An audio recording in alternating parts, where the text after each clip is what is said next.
भारत एवं अमेरिका मध्य उत्तेजनार परिस्थिति रही।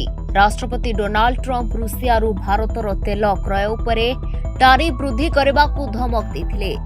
भारतर जातीय सुरक्षा परामर्शदाता तथा एनएसए अजित डोभाल रूसिया रे पहुंचीथिले। भारत एवं रूसिया मध्य तेल संपर्क एक चुक्ति होई पारे। डोभाल अगस्ट 7 रे रूसिया अधिकारी अनेक बैठक करेंगे। एही समय मध्य भारत एवं रूसिया मध्य तेल संपर्क एक चुक्ति होई पारे।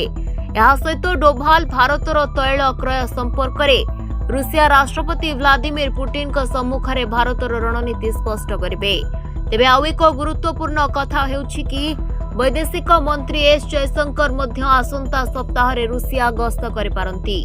ट्रंप भारत एवं रूसिया विरोध में गंभीर अभियोग आनिथिले। से कहिथिले भारत रूस रु तेल किणी युद्ध को प्रोत्साहित करुछि। रूसिया अर्थ रोजगार करुछि एवं युद्ध रे निवेश करुछि।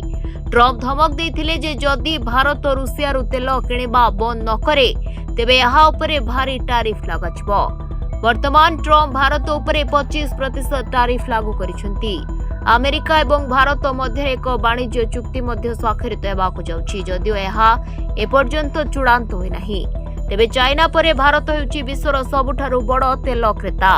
एहार तैल आवश्यकतार 35% रूसियारू किणे। अमेरिका पूर्वरु मध्य रूसियारू तेल किणवा प्रसंग में भारत को धमक देथिला। एबे यह टारिफ वृद्धि करबा विषय कथा हेउछि। एही समय रे भल खबर हेउछि जे भारत रूसियारू रिहाती पाई पारिबो। रूसिया तेल किणवा पई भारत को रिहाती दे पारे।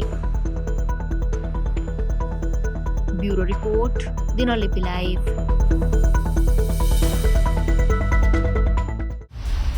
दिनलिपि लाइव को एबे ही लाइक शेयर सब्सक्राइब करंतु।